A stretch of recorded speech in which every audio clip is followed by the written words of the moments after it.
The plane clearly flew to an altitude of thousands of kilometers, but when the man turned his head, he found that the captain was sleeping. He thought it was a prank, but then the plane went out of control and passed through the clouds. Only then did the man realize that something was wrong. He kept shaking and slapping the captain, trying to wake him up, but the captain not only had his eyes closed, but his neck pulse also gradually weakened. The man realized that the captain wasn't sleeping, but had actually died. Looking at the crowded dashboard in the cockpit, he cursed at himself for not studying physics well. Then he glanced back in panic and quickly calmed down. His whole family was on the plane, and as the head of the family, he couldn't panic first. The man found the control stick of the co-pilot and started searching on it. After finding the suitable button, he unexpectedly managed to contact the tower personnel. In order not to worry his family, he sent a distress signal to the tower personnel after seeing the plane number. Hearing the immediate response from the other side, he finally breathed a sigh of relief. However, the distress signal was heard by his wife, who anxiously rushed into the cockpit and was shocked by the sight. As a doctor, her instinct was to perform CPR on the captain. She opened his safety belt only to find that as soon as it was loosened, the captain fell down on the control stick and the plane instantly lost control, descending rapidly. The panicked man grabbed the control stick with one hand and held onto the captain with the other hand. Together, they managed to lift the captain up, and then the autopilot was activated, and the plane slowly regained stability. However, none of them knew how to fly a plane, so safely landing became a big problem. The fearless man had his wife lead their eldest daughter to carry the captain to the cabin, and then directed him to come to the cockpit to contact the ground personnel again. However, the ground personnel conveyed bad news. The plane had deviated from its original direction during the descent, and with the help of the autopilot, it kept climbing and had reached a terrifying 9,000 meters. If it continued to climb, they would inevitably suffocate due to lack of oxygen. Seeing the desperate look on his wife's face, the man couldn't just wait for death.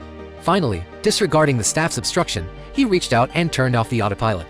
However, looking at the crowded dashboard, he was dumbfounded. As a result, the tower personnel had to evacuate all the planes for safety reasons. Then they instructed the man to slowly pull back the control stick, and the plane followed suit and began to descend. When it descended to 5,000 meters, they were instructed to turn to the west. Finally, when the plane was flying smoothly, the man breathed a sigh of relief, but what he didn't know was that they were getting farther and farther away from the nearest airport. The tower personnel had actually instructed him to land at a remote airport for minimal damage to the airport in the event of a crash. However, they didn't anticipate a huge air current coming from the west.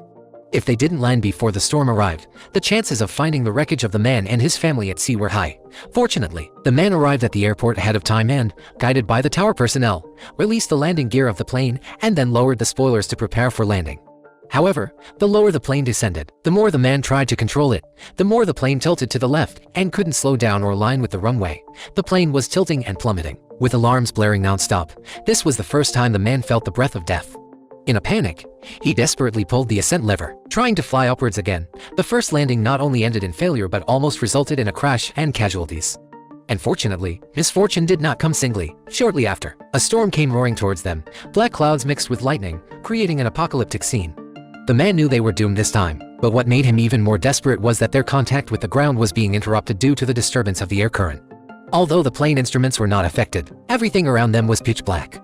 They could only fly around in the dangerous storm, like headless flies, with the possibility of accidents happening at any moment. Suddenly, a phone call came in, and the man's sister followed the sound and found that the tower personnel had called the captain's satellite phone. This was undoubtedly a lifeline. Under their guidance, the man retracted the landing gear, increased the throttle, and made a turn, successfully breaking out of the storm. It didn't take long for them to find the airport again.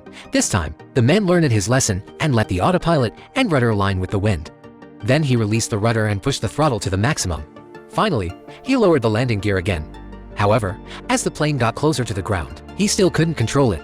His wife left her seat and, in the man's desperate eyes, gave him a deep kiss before going to the cabin to leave a lasting memory for their daughters. Seeing the plane rapidly plunging towards the ground, the man no longer struggled and released his hands and feet. He leaned on the pedestal, desperately waiting for death to come.